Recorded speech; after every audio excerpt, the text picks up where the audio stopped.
Hello and welcome to Tuesday's ESPN FC Live. Mark Donaldson, Dallin Cuff, Luis Miguel Echegaray. The Dutch are through, winning by 3-0 against Romania. Dallin, let's start with your thoughts on this one. In the end, it was probably a fair reflection, the scoreline on the game. However, with 10 minutes to go or so, it was only 1-0, and you kind of thought, all these chances the Dutch have had, maybe, just maybe, there was a sting in the tail. But there wasn't. And there was not, but it definitely seemed like that could happen. Obviously, in this tournament, the games have gone to the wire, and there's been drama late, so that could be there. But they put it to bed. This was by far their best performance of the tournament. They didn't take all their chances. They had a boatload of corners, and they didn't capitalize on everything, but they got it done in the end. I will say Romania, acquitted themselves well, especially early in that game. And if their final third product was better, this may have been different. There were a couple. Especially transition sequences in the first half, and then one at the beginning of the second half, where just indecisive and making the wrong decision late didn't lead to a good chance where it looked like there could have been something on for them. So didn't exactly play their best game. Credit the Dutch, they did, and they finished enough chances, and they're moving forward now to take on Austria or Turkey. Which is on later today. The final place in the quarterfinals up for grabs, kicking off in around an hour. So, LME, did you expect more from Romania? Because I know they were top of Group E, but that was the group everyone finished with 4 points, and the Dutch finished third in Group D. Was this an easier game for the Dutch than you expected against the Romanians?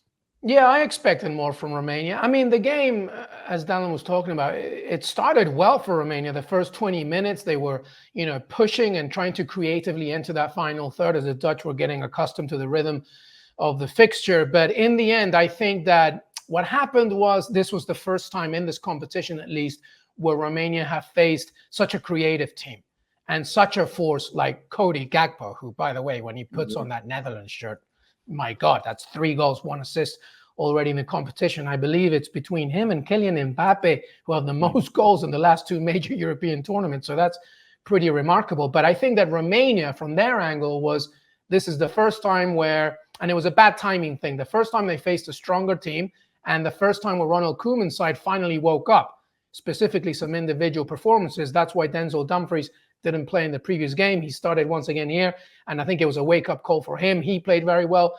Xavi Simons should have probably finished a couple of chances, definitely one of them. He was very creative. Malen, of course, scoring his 9th goal in the last 35 appearances for the national team. So everything was clicking for the Netherlands. As Dallin said, this was definitely their best performance. So in a way, it's kind of what I expected, but it also doesn't surprise me due to the fact that the Netherlands were the toughest opponent Romania have faced.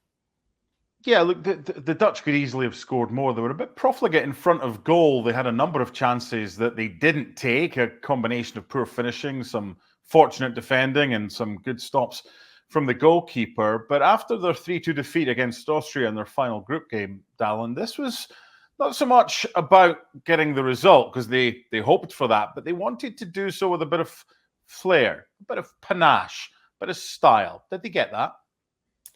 I think ultimately they did, because they did play good football. They just, as LME just said, there were multiple chances we both said. They didn't finish. But overall, they dominated the game. They controlled the game over an inferior opponent. Let's not sleep on Austria, by the way. I mean, I'm plus 750 to get to the semifinals. I say it every time. We talked about it before the tournament. That, I think, was a reflection of Austria being really good, and the Dutch maybe not their best, but Austria is good. And I think they still could make some noise in this tournament, and they will have that opportunity to do so. The Dutch played their best game. And I think this is the key for them is they do need to take these chances and be a little more clinical, because there were times, and Xavi Simon's a young player, but a couple times couldn't get the ball out from under his feet. And there were some great blocks and a couple good saves, but there were a number of times where this game could have been 5-0 or 6-0, basically, in terms of if they would have really been a little more clinical in front of the net. But overall, the performance was by far their best.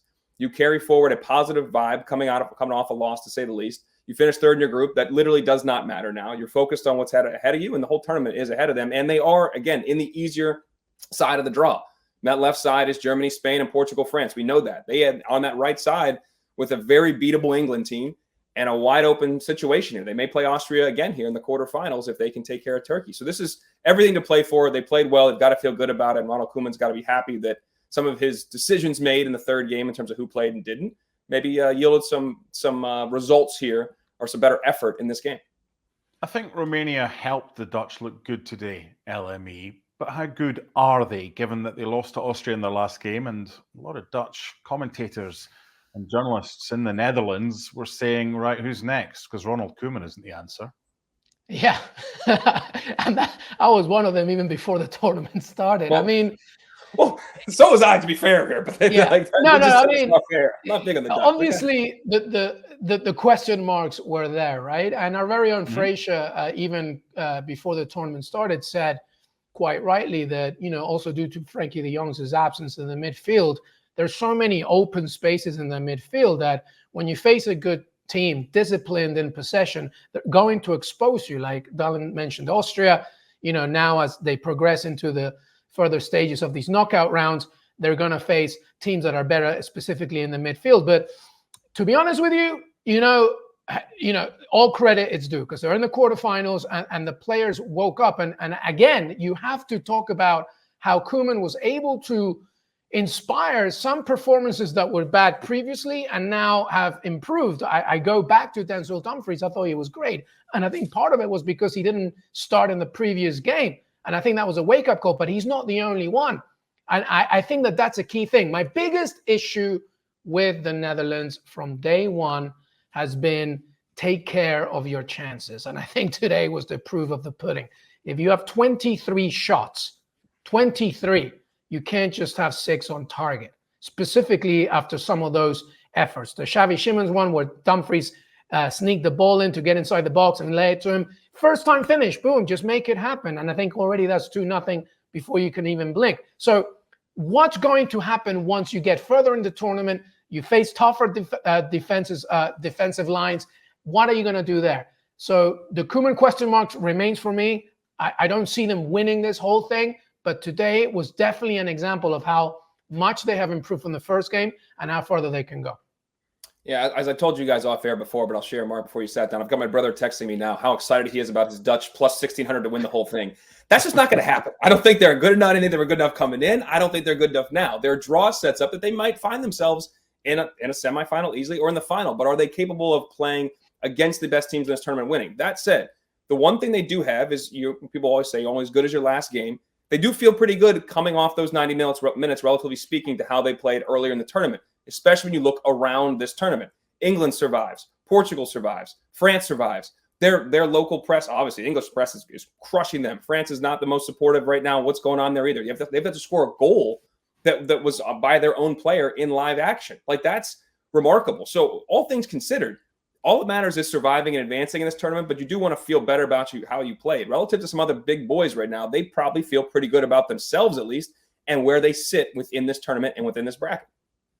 I'd be more comfortable with a 16-1 voucher on the Dutch if I'd done them each way, so 8-1 to reach the final, rather than 16-1 on the nose. But hey, that was available. Your brother's not that smart, Mark. You know what's up. It's good. LME, is Cody Gakpo a better player for his country than his club?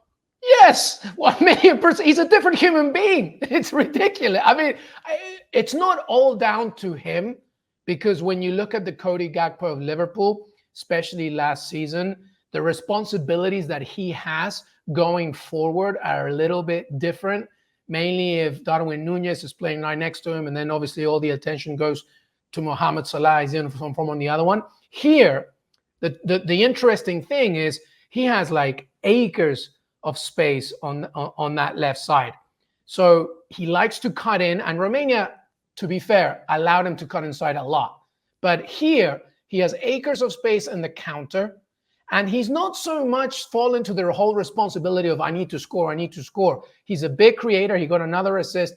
So for me, because of all the spaces that he's allowed to have with the Netherlands, he's a much better player. He's more confident. And he's not the only one. There's many players that once they put on that national team shirt are totally different for their club, and vice versa, of course, USMNT. So, I think that what you're seeing from Cody Gakpo right now is exactly what you want to see as a Dutch player. And Arne Slot, by the way, hopefully will be paying attention, and I'm sure he'll be doing a lot more next season for him.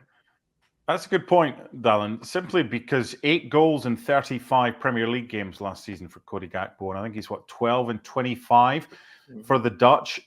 Arne Slot will know exactly where Cody Gakpo should play to get the best out of him. Where is that for Liverpool? Well, but just it's not just the coach knowing it. The player confidence is such a massive thing, and I think we always kind of overlook it. Whether it's the highest level of sports or a high school kid, like you have to be confident and comfortable and believe in what you're doing and where you're at. And when you start thinking, that's the worst thing an athlete does. It gets in your head, and your natural instincts, your honest, your true ability can be minimized. I think that's what you see at times right now. Some of it's positionally.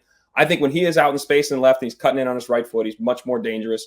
How slot sets him up is important, but him coming in the preseason and believing that the coach believes in him, he feels that vibe, he feels that positivity, his confidence grows because he looks like a guy that enjoys his football, is confident with his team, knows exactly what is asked of him within this country when he's wearing that jersey, and he showed up at international tournaments time and time again. It looks like a different guy. How does that translate? How does he mentally keep that same feeling, that same vibe, that same belief, that same positivity? Some of it comes from the coach, some of it comes from the players, but it's got to come from within. And partially is, yes, where he plays on the pitch, but overall, he's got to be comfortable where he's at and believe that he can go be the same guy we see right now. And we saw in Qatar that he can do it, that got him to Liverpool, that he can do it right there. When the lights are the brightest, when it's the best league in the world, when it's scouting is so difficult, and when the coach is asking you to play in a certain system, in a certain manner, week in and week out, can he deliver?